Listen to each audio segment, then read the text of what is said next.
Hello students, welcome to my YouTube channel the peak online coaching. कल की class में हमने पढ़ा था दर्पण के बारे में। दो प्रकार के दर्पण होते हैं, समतल दर्पण, गोलीय दर्पण। गोलीय दर्पण दो प्रकार के होते हैं, अवतल दर्पण और तल दर्पण। आज की क्लास में हम पढ़ेंगे अवतल और उत्तल दर्पण के उपयोग और उनके गुणों के बारे में। जैसा कि कल हमने समतल दर्पण के गुण और उपयोग पढ़े थे। समतल दर्पण जैसे इसकी फोकस दूरी अनंत होती है, वक्रता त्रिज्या भी अनंत होती है। इसके द्वारा बनाया गया प्रतिबिंब का आवर्धन +1 होता है, यानी कि समतल दर्पण हमेशा वस्तु के बराबर आकार का प्रतिबिंब बनाता है। इसी तरह आज की क्लास में हम पढ़ेंगे अवतल दर्पण के उपयोग और फिर उत्तल दर्पण के उपयोग। तो अवतल दर्पण के उपयोग क्या होते हैं? एक तरफ अवतल दर्पण, एक तरफ लिख लेते हैं उत्तल दर्पण। उत्तल दर्पण, इनके बारे में पढ़ ही लिया था कल हमने। अवतल दर्पण जिसका परावर्तक तल अंदर की ओर दबा हुआ होता है, उत्तल दर्पण जिसका परावर्तक तल उभरा हुआ होता है। अगर इनके उपयोगों के बारे में हम देखें तो इसके क्या क्या उपयोग होते हैं। अवतल दर्पण के उपयोग,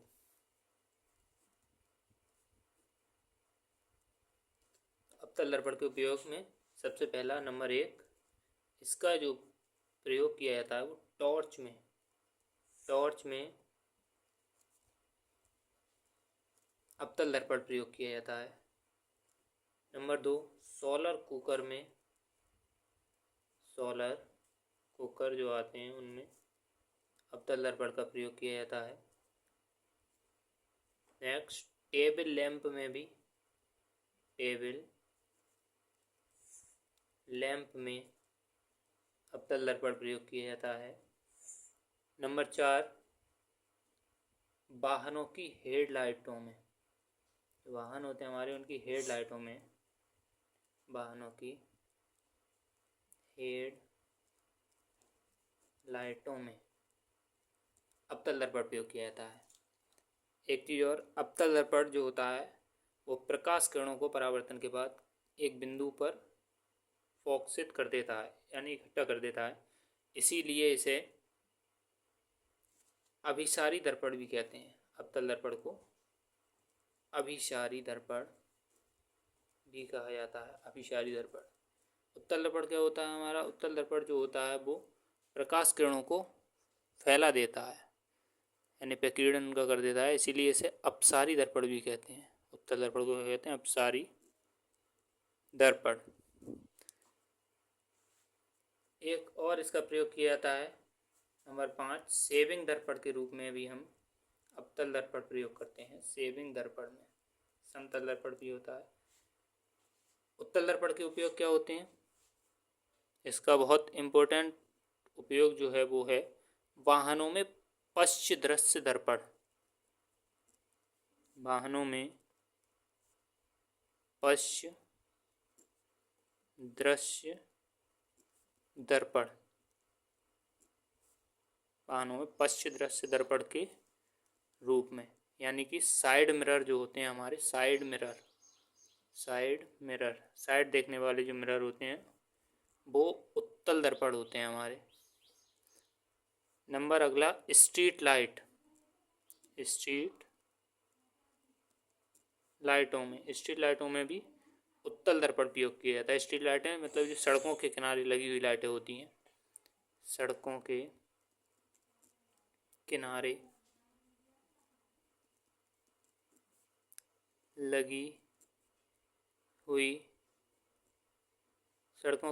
लगी हुई लाइटें, उनमें भी उत्तल दर्पण प्रयोग किया जाता है। अब इनके गुण क्या होते हैं?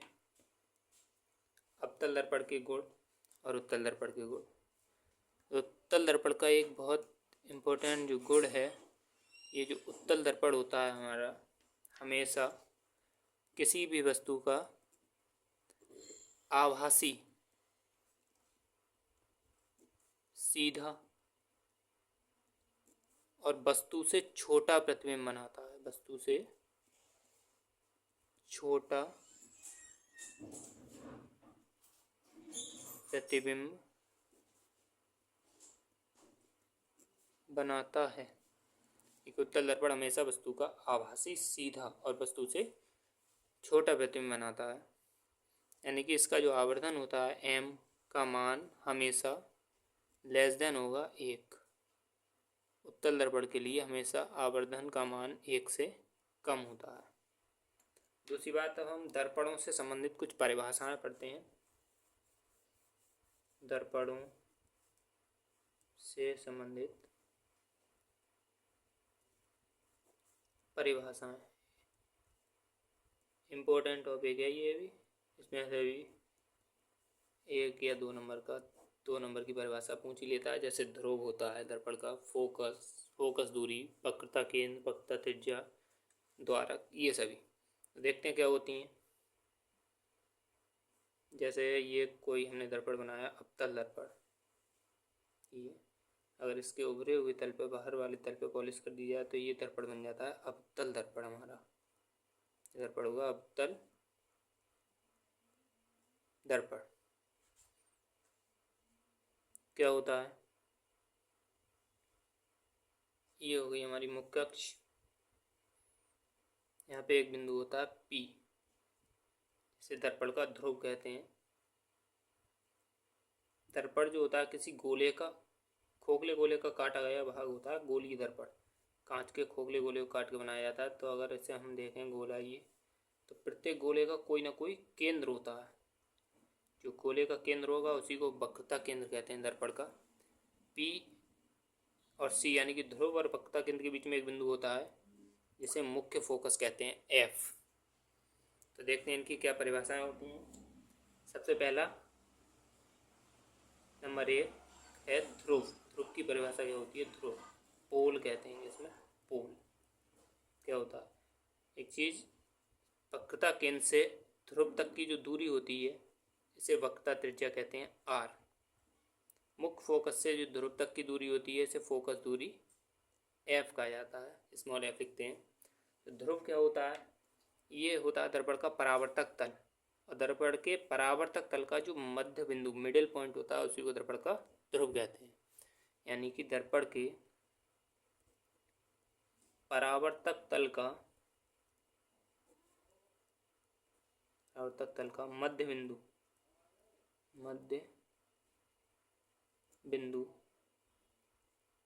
ध्रुव कहलाता है। इसे P से प्रदर्शित करते हैं, शो करते हैं। इसे P से शो प्रदर्शित करते हैं। ध्रुव हो गया। अगला जो पॉइंट है हमारा वक्रता केंद्र क्या होता है। दूसरा नंबर 2 वक्रता केंद्र। वक्रता केंद्र क्या होता है, उस गोले का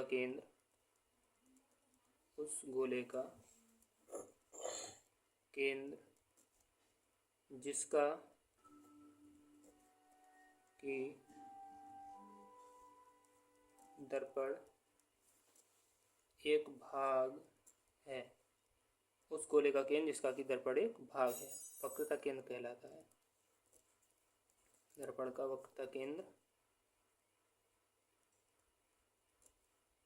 कहलाता है। इसे C से प्रदर्शित करते हैं।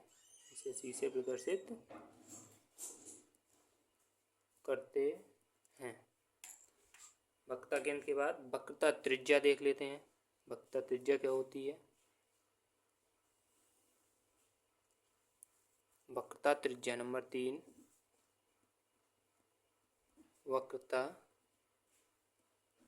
त्रिज्या क्या होती है। वक्रता त्रिज्या ध्रुव से वक्रता केंद्र तक की दूरी। वक्रता केंद्र तक की दूरी वक्रता त्रिज्या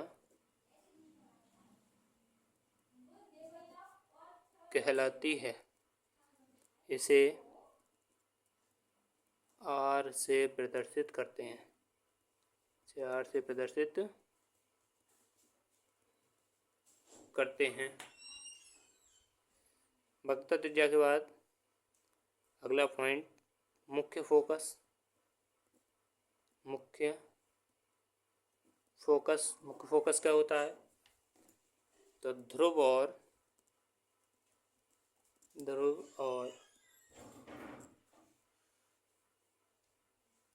वक्रता केंद्र का मध्य बिंदु। ध्रुव और वक्रता केंद्र का मध्य बिंदु मुख्य फोकस कहलाता है। मुख्य फोकस कहलाता है। इसे कैपिटल F से प्रदर्शित करते हैं। अगला 5वां जो पॉइंट है हमारा, फोकस दूरी। फोकस दूरी क्या होती है? फोकस दूरी ध्रुव से फोकस तक की दूरी, P से F तक की दूरी। ध्रुव से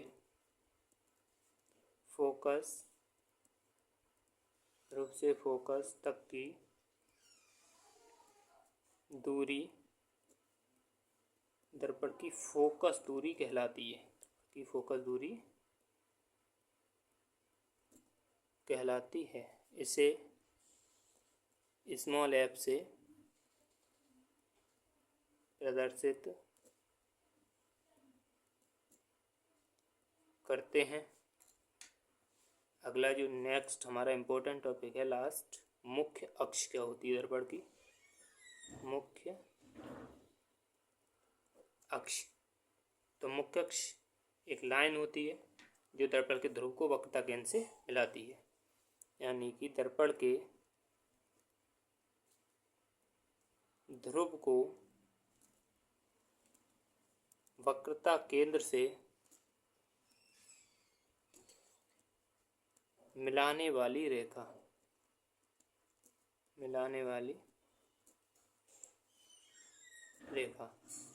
मुख्य अक्ष कहलाती है।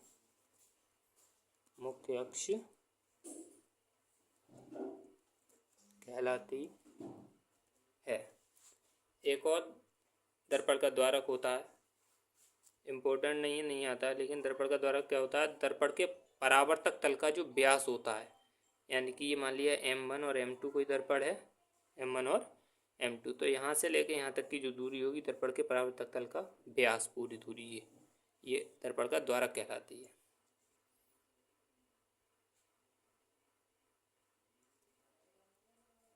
ये ध्रुव, वक्रता केंद्र, वक्रता त्रिज्या, मुख्य फोकस दूरी, मुख्य अक्ष, इनमें से कोई ना कोई डेफिनेशन लिखने को आई जाती है।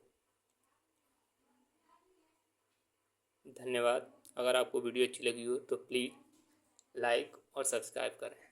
बने रहिए हमारी चैनल पर, पीक ऑनलाइन कोचिंग पर इसी तरह के कंटेंट के लिए। Thank you.